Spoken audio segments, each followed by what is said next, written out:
ओम वासुदेवाय नमः। आप सभी का मेरे YouTube चैनल पर स्वागत है। आज मैं आप सभी को पितृपक्ष के बारे में बताऊंगी कि हम श्राद्ध पक्ष कैसे मनाते हैं और क्या क्या हमें पूजा करनी चाहिए। इस बारे में मैं आप लोगों को बताऊंगी।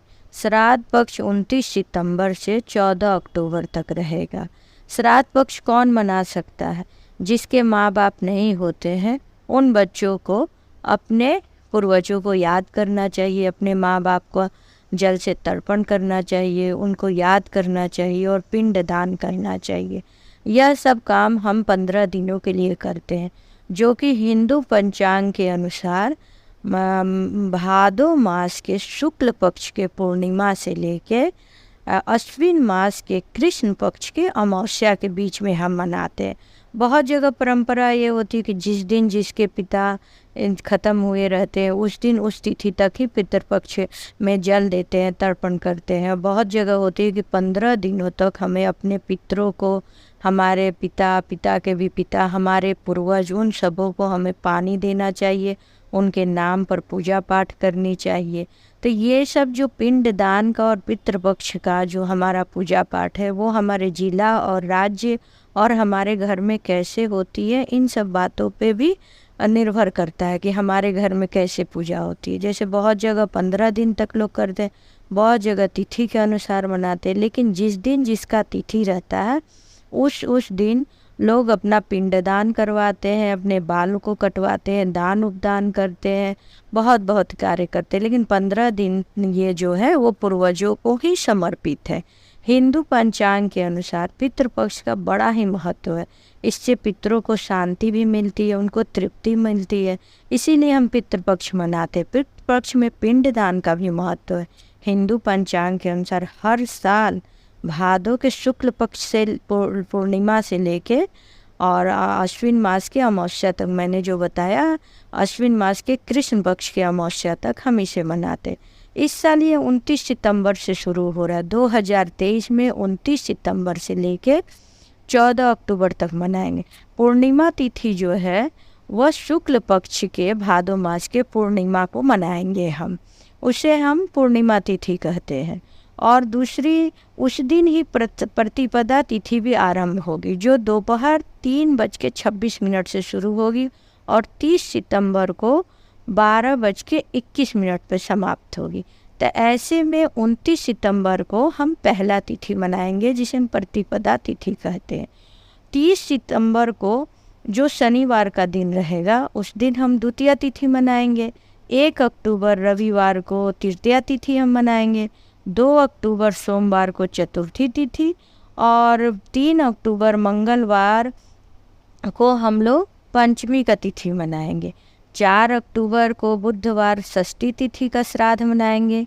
5 अक्टूबर बृहस्पतिवार के दिन हम सप्तमी श्राद्ध तिथि मनाएंगे। 6 अक्टूबर शुक्रवार को हम अष्टमी का तिथि मनाएंगे और 7 अक्टूबर शनिवार को हम लोग नौवीं का तिथि मनाएंगे। 8 अक्टूबर रविवार को हम लोग 10वीं श्राद्ध तिथि मनाएंगे। 9 अक्टूबर सोमवार को हम लोग एकादशी का तिथि मनाएंगे। 10 अक्टूबर मंगलवार को हम लोग मधा तिथि मनाएंगे और 11 अक्टूबर बुधवार को हम लोग द्वादशी का तिथि मनाएंगे। 12 अक्टूबर बृहस्पतिवार के दिन हम लोग त्रयोदशी का तिथि मनाएंगे और 13 अक्टूबर शुक्रवार को हम लोग चतुर्थी का तिथि मनाएंगे और 14 अक्टूबर को हम लोग संपूर्ण श्राद्ध का तिथि मनाएंगे, क्योंकि उस दिन अमावस्या, अश्विन मास का अमावस्या रहेगा। उस दिन 14 अक्टूबर को हम लोग संपूर्ण तिथि उसको बोलते हैं। जो भी हमारे पूर्वज का याद नहीं रहता है किस तिथि को ख़त्म हुए थे या क्या था, तो इसीलिए हम लोग उसको संपूर्ण श्राद्ध तिथि बोलते हैं, सबसे लास्ट वाले दिन को। तो इस तरह से हम तिथि का पूजा करेंगे। इसी में बहुत से, जैसे बिहार यूपी साइड क्या होता है, ये अष्टमी तिथि के दिन हम मातृनवमी उस दिन कहते हैं। उस दिन जितनी भी हमारी पूर्वज जो भी स्त्रियों का रहता है श्राद्ध, वो हम मातृनवमी को बनाते हैं। और उस दिन हमारे यहाँ की औरतें जीतिया व्रत एक होता है, जो पुत्र का व्रत होता है, उसे औरतें करती हैं, निराजल उपवास करके और अपने घर की जो पूर्वज औरतें रहती है उनको वो तर्पण देती हैं, उनको पानी देती हैं और पूजा पाठ करती हैं, जो 6 अक्टूबर शुद्ध शुक्रवार को पड़ेगा, जितिया व्रत। तो ये मैंने आप लोगों को बता दिया कि कैसे ये 15 दिन कौन कौन से तिथि पड़ेंगे और कैसे कैसे हमें पूजा करनी।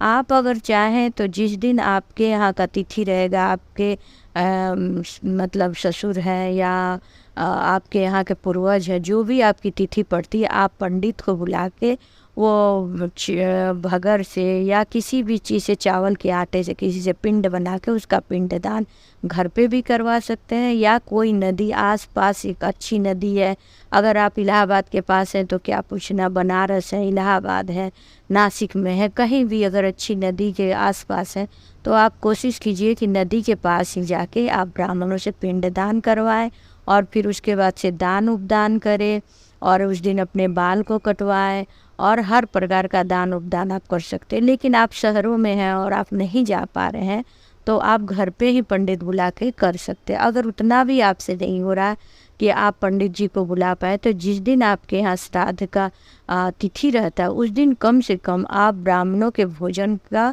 दान के लिए पैसा आप ब्राह्मणों को दे दें या मंदिर में किसी दे दें। तो इस तरह से आप अब श्राद्ध के दिन में आप पूजा पाठ करते हैं। और श्राद्ध के दिन में एक और बात है, दक्षिण दिशा के दीवार पे आप, हमारे हर हिंदू घर में अपने पूर्वजों के तस्वीर ज़रूर होती है, तो दक्षिण दिशा में है तो आप हर दिन अपने माता पिता की पूजा कीजिए जो नहीं है पूर्वजों का। लेकिन अगर श्राद्ध के समय में आप उन्हें हार फूल चढ़ाइए, अगरबत्ती दिखाइए, पुष्प दिखाइए, दीप जलाइए और पूजा पाठ कीजिए। उनके नाम पर काले तिल से नहाते वक्त आप जल अर्पित कर सकते हैं नहा के, जैसे कि हाँ मैं आपको पानी दे रहा हूँ, और आप भोजन को चढ़ा के उनको आप रख सकते हैं चौराहे पे या कहीं पेड़ के पास आप रख सकते हैं। तो इस तरह से आप श्राद्ध के दिनों में कैसे पूजा करनी आप कर सकते हो। और फिर ये सब चीज़ें अपने ज़िला, अपने गांव, अपने राज्य के अनुसार होता है कि आपके घर में कैसे होता है, बड़ों से पूछ के आप श्राद्ध के दिनों में कैसे पूजा पाठ होती है आप कर सकते हैं। उसके बाद से है कि बहुत से लोगों के कुंडली में पितृ दोष होता है। ऐसा नहीं है कि आप पितृ आपसे नाराज़ है या आप घर के लोगों को, अपने पितरों को ये किए, वो एक कुंडली में दोष होता है। जैसे काल सर्प योग होता है उस तरह एक पितृ दोष होता है। तो उस दोष के कारण क्या होता है, आप कितने भी कठिन परिश्रम करें, कुछ भी करें, आपका उस हिसाब से उन्नति नहीं होती है जैसा होना चाहिए। तो जब पितृ दोष हमारे कुंडली में हो तो पितृपक्ष के समय में हमें इन बातों का ध्यान रखना चाहिए कि हम क्या क्या ऐसे कार्य करें कि हमारे पितृ खुश हो। जैसे उनको जल चढ़ाना, उनका पूजा पाठ करना, उनके नाम पे दान देना, ये सब कार्य हमें करना चाहिए। और ख़ास करके पितृपक्ष के दिन में पीपल के पेड़ के पास शाम में जाके हमें दीपक जलानी चाहिए। महामृत्युंजय का जाप आप कर सकते हैं, आप नवग्रह का जाप कर सकते हैं, पितरों के लिए जो मंत्र बनाए गए हैं वो आप जप सकते। अगर ये सब कुछ नहीं कर सकते तो दीप जला के हाथ जोड़ के पितरों से क्षमा मांग के और अपना आशीर्वाद भी आप मांग सकते। और पितृपक्ष के दिन में हमें दोपहर के समय जल में काला तिल रख के पीपल के पेड़ को जल देना चाहिए और पूजा पाठ करनी चाहिए। और भी बहुत से उपाय हैं जिससे हमारे पितर खुश हो सकते हैं। जैसे खीर का भोग हम लगाए, उसको हम रख दें, या खाना स्वच्छ बना के सबसे पहले निकाल के हम कहीं रख दें जहाँ कौवा, चिड़िया, गाय या कुछ ये सब खा ले। कौवा का भी बड़ा महत्व रहता है, और चिड़िया खा ले तो ऐसा लोग मान्यता है कि पितर हमारे आके उन सब चीज़ों को खा रहे हैं। तो आप जैसे हैं पितृपक्ष में बस आप मन शांत रखिए, घर में किसी प्रकार का कलह ना हो, क्योंकि हमारे पितर उस टाइम हमारे समीप रहते हैं। और अपने घर में सबसे मिलजुल के रहिए। अगर आपके भाई बहन हैं तो उन सबों के साथ भी मिलना जुलना कीजिए, क्योंकि अगर हमारे माँ बाप नहीं है और हमारे भाई बहन से उस समय हम वार्तालाप करते हैं या हमारे घर आते जाते हैं तो उन्हें कहीं ना कहीं अच्छी लगती है ये सब बातें। और हमें मिलजुल के दान देना चाहिए। पंडितों को जितना हो सके हम दान दें, गरीबों को दान दें। और जिस दिन हमारे पितरों का तिथि रहता है उस दिन अगर आप नहीं कर सकते हैं कुछ तो कम से कम किसी मंदिर में पैसा दे दीजिए कि उनके नाम पर भोज भंडारे हो जाए। इस प्रकार हम पितृपक्ष की पूजा करते हैं। ये जानकारी छोटी सी मेरी आप लोगों को कैसी लगी आप बताइएगा। और मेरे वीडियो को देखिएगा, लाइक कीजिए, सब्सक्राइब कीजिए। ओम वासुदेवाय नमः।